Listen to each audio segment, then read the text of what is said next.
welcome. Today's session's going to be on using the trace function, which is just here. So we're in the downloaded version. Our trace lives in this left-hand panel, and we'll just click on it. So you can trace images that you've scanned by your scan and cut and bring them across. That's that right-hand side. Or you can pull in an image from your computer, and it will use the formats of PNG, JPEG, GIF or a BMP. Got a few little restrictions, can't be too big, under 5 meg. It just says some images may not be tracing well and some don't. But sometimes it doesn't matter, just to do a quick cut, and if you're happy with how it looks, that's fine.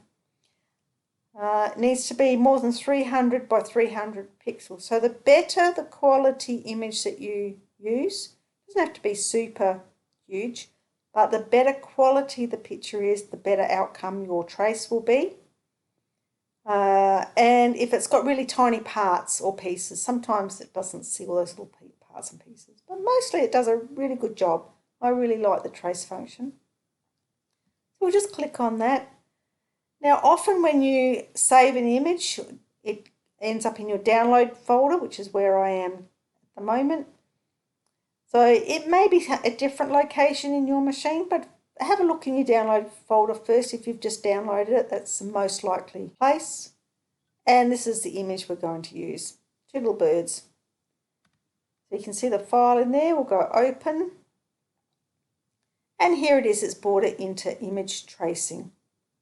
You can see it, everything that's bright blue edging is going to be a cut line. They will all be cut lines. But what it has missed is it's missed the eye and the wing of both birds. If we look over here on the right hand side, there's some options. So we can choose, just say we've pulled in an image, well, I don't like that image, or we have too much trouble tracing it, whatever. So you have a choice of going back and getting a different image. So that's up there.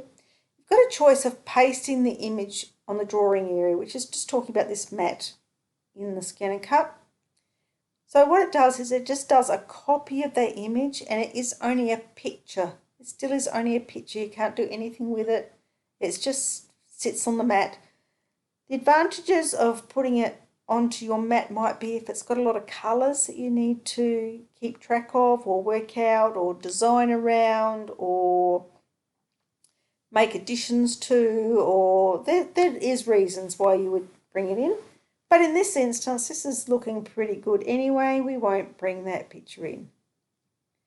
Our next choice is where the setting to get this wing and the eye showing. So it's trace outer edge only. We drop it down, we've got trace area by colour. Now what that means is it will trace all the inside pieces as well.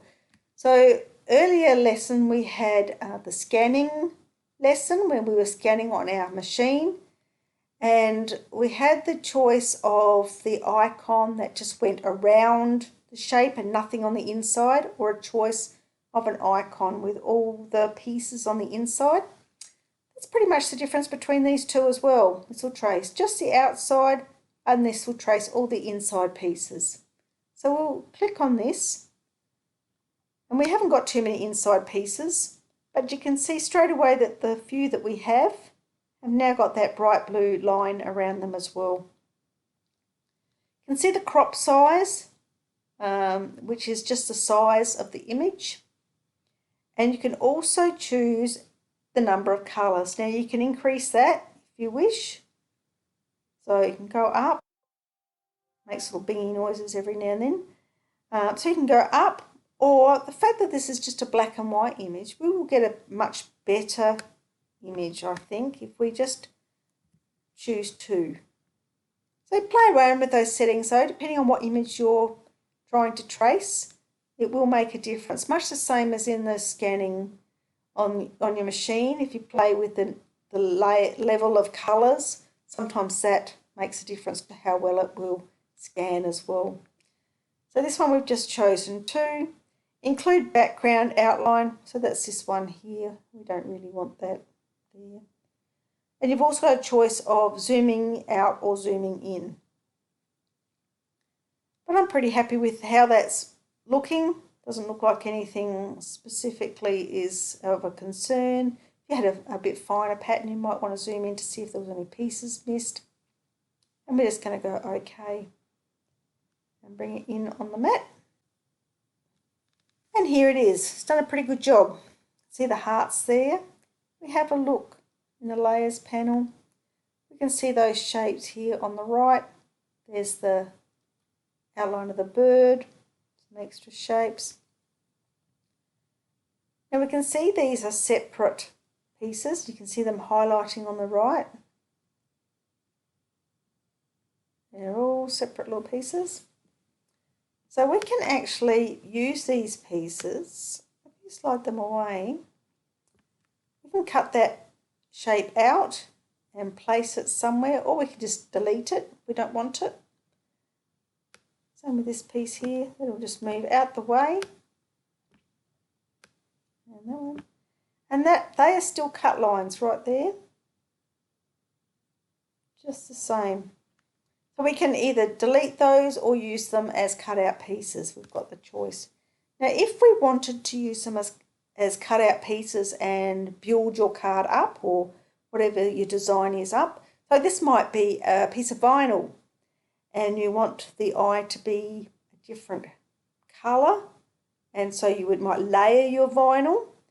You would use these pieces as a white or a yellow maybe. I don't know, whatever colour you might choose, and then your background. So you would have your layers there.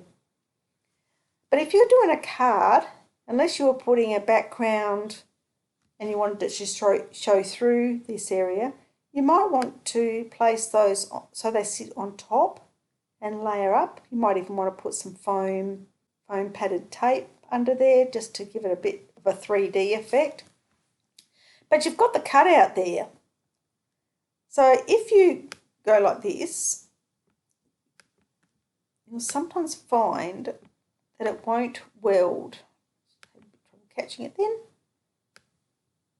If you try welding it, and you can always try welding it, that's probably your first option.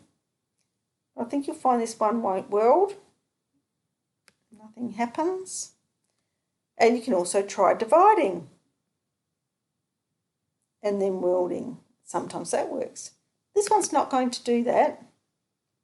So it's still there, still exactly the same as what it was before. You can see it up there, another one there, and it's going to cut around the area and have a gap, which would be really cute if that's what you wanted. But if you didn't want it, it's a little trick. Just bring a square on the mat, place that back in so you can see again. We'll make this a bit smaller. And just turn it on its side. And we don't want it to go over the edges at all.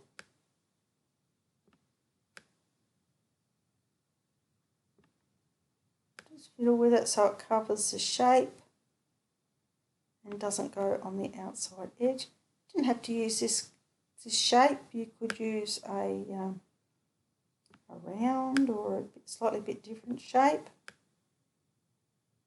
We might not get it all in. Oops, too much. That's all right. So I've got that shape there, and I'm just going to select that shape and the bird shape. Go back into the world.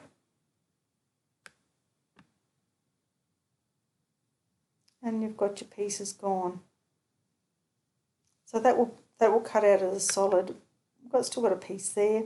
There's another way where you can hit on the nodes always. Yeah. And you can just highlight those and delete them. That takes a little bit of, probably not beginner levels, probably the next level. But that is certainly another option. The easiest one is, when you're learning, is just to get a shape and remove any unwanted pieces with the shape. So it's also going to cut out that piece is going to come out separate in that piece. Now if we wanted to be joined, we could just move that so it just touches, probably not unlike that. This is when you might zoom in to see exactly where you're landing. Use your tool to go into the right spot and get your selecting back up. Probably there's a good spot. Bring it back. Just bring it to the centre so you can see again and scroll it up. I'm going to hold my shift key down and grab the bird and the tail, and once again we're going to world. And there you've got a solid object. I'll just put some colour on that one. And I don't know what colour to pick. Maybe we'll pick yellow. That'd be nice. We might cut that card out of yellow. There's his eye. And yellow again. There's his wing. Maybe we want a blue bird perhaps. There's a nice blue. And that you can see is sitting on top. So what we will do is change. You can see the shapes coming around where the eye and the wing are there. So they're sitting just behind, they haven't gone anywhere. We go up to layer and arrange, and we'll send that to the back. And there's your bird. I'll just undo that for a second.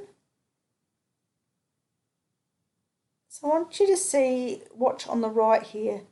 See at the top there, you can see that's on the very top. And that's down lower. When we select it, it highlights that. We go layer, send to the back, you watch where it ends up, right down the bottom. So often, now I can't 100% guarantee this because it does sometimes not do what I think it's going to do, but in most instances, your machine will cut this image first, this image second, this image third, this image fourth, and go down the list. Just occasionally it doesn't do as I expect, but 9 times out of 10 it's pretty good at following that rule. So there you've got the one on the left. You could cut out of vinyl, how we've done that, and have some pieces as insets to inlay in there if you wanted to. That would be a separate piece, and that would just iron on. You could do it in HTV or whatever you wanted to do it in. And this one here you could do in card. We've pulled it together and we've got a separate cutout for an eye and a separate cutout for a wing. And then you've got your hearts. So lots of options with the trace function. I hope that's given you some ideas on how to use it. I love these little birds. All right, I'll see you in the next session.